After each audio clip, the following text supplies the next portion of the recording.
Pas l'ombre d'un doute. Tous ceux qui rêvent de voir le président du Conseil constitutionnel, Kone Mamadou, dit le droit sur le débat autour du troisième mandat peuvent déchanter.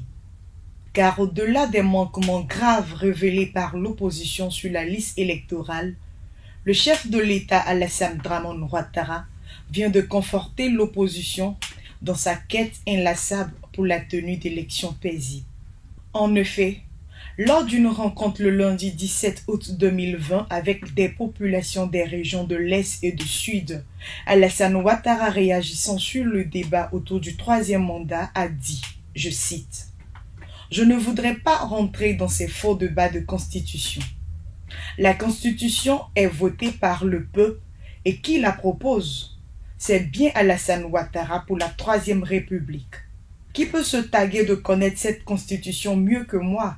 Qui a signé le décret pour envoyer la Constitution pour la soumettre au vote des Ivoiriens? C'est bien moi. Chacun a son point de vue de la Constitution. C'est le peuple qui a voté la Constitution. Si on est démocrate, laissons le peuple choisir le 31 octobre. Je ne voudrais pas rentrer dans ce faux débat de Constitution. La Constitution est votée par le peuple. Et qui a proposé Constitution? C'est bien Alassane Ouattara pour la Troisième République. Donc qui peut se dire targué de connaître cette constitution mieux que moi? Qui peut dire qu'elle connaît? Qui a signé le décret pour envoyer la constitution pour la soumettre au vote des Ivoiriens? C'est bien moi. Alors les gens, ils peuvent bavarder. Une sortie qui visiblement est adressée au président du Conseil constitutionnel, Kone Mamadou.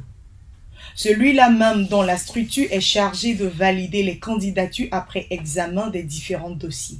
On le voit clairement. L'intention du chef de l'État est de mettre la pression sur Kone Mamadou.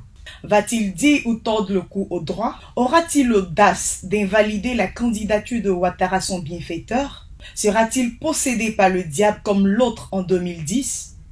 Pour l'heure, accordons-lui encore le bénéfice du doute.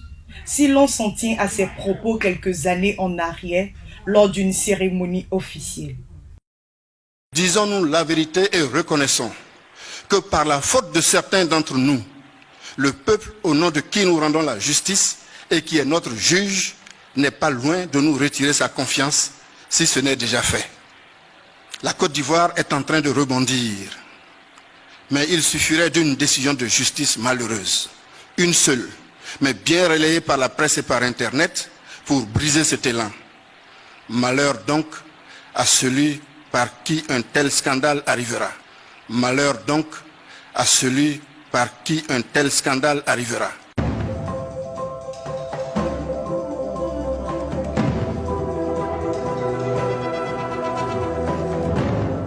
Comme il le dit lui-même, malheur donc à celui par qui le scandale arrivera. Monsieur Kone Mamadou, la Côte d'Ivoire et le monde entier vous regardent. La balle est dans votre camp. Tout ce que tu cherches là, ça dépend de toi.